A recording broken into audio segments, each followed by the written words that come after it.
Well,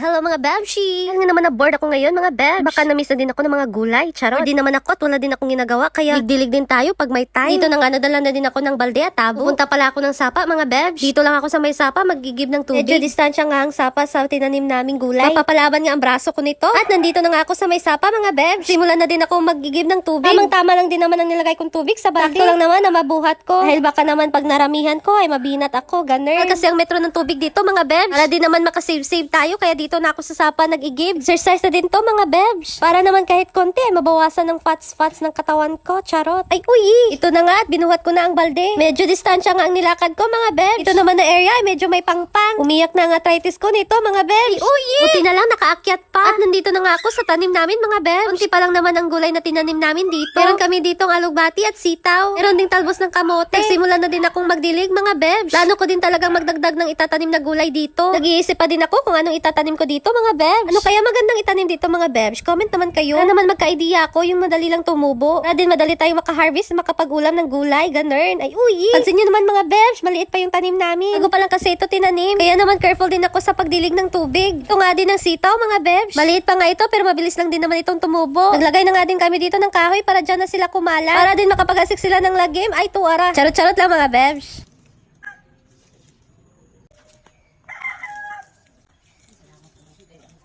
Ning African Talisay. Oh.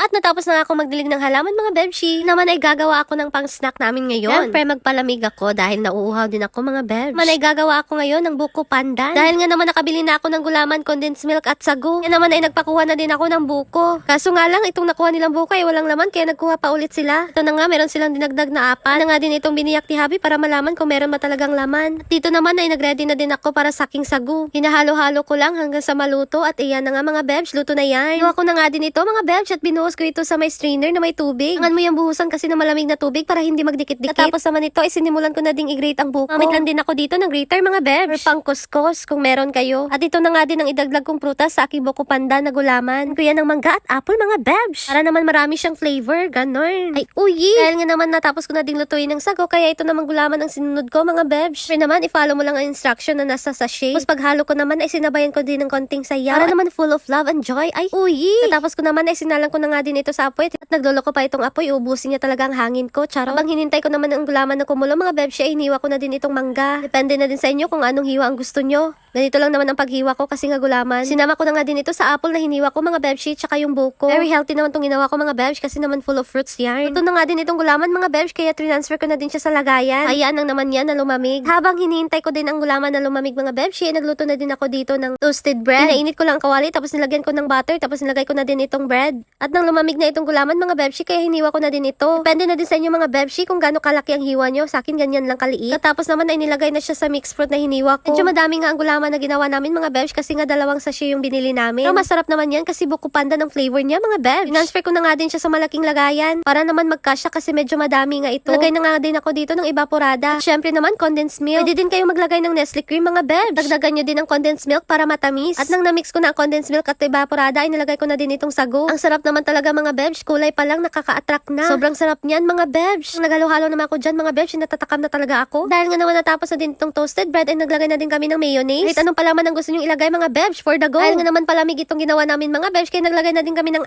ice. Pwede din naman itong ilagay sa rep at maghintay ng mga ilang oras. Pero nauuhaw na talaga ako mga Bebshi and takam na ako while naghalo ako dyan. Kaya ano pa bang hinihintay ko? Naglagay na din ako sa baso. Sino ba namang hindi mapagod sa pagdilig ng halaman? Nakailang balik ako sa pag-igib ng tubig sa sapa. Kaya naman mga Bebshi ay deserve ko itong gulaman. Partneran pa ng toasted bread. Ay abe, perfect. Oh yeah! Ito na nga mga Bebshi ang aking buko pandan gulaman at ang aking toasted bread. Sobrang daling gawin, pwedeng pang merienda anytime, anywhere. Ganun. Ay uyi! Perfect naman to sa tag-init mga Bebs. Yan ang mga Bebshi, akala ko picture pero konting post lang naman. Ganun. Sabayan niyo ako maglaway mga Bebs. Ito na guys, dahil napagod ako sa pagdilig ng halaman. So ito meron tayong snack, gulaman with a touch of mango, apple, and gulaman with a sagu. Charot. Of course, We have our toasted bread. Meron siyang butter and mayonnaise. So, ayan. Mag-snack na tayo.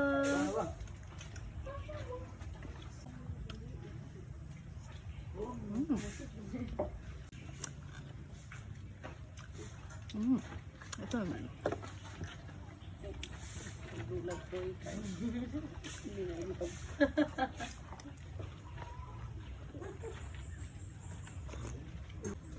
Sarap, very refreshing.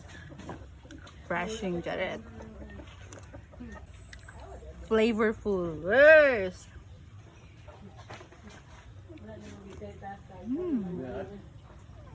Gee, that's all for today. See you to my next video. It's me, Simply Amore. Saranghe!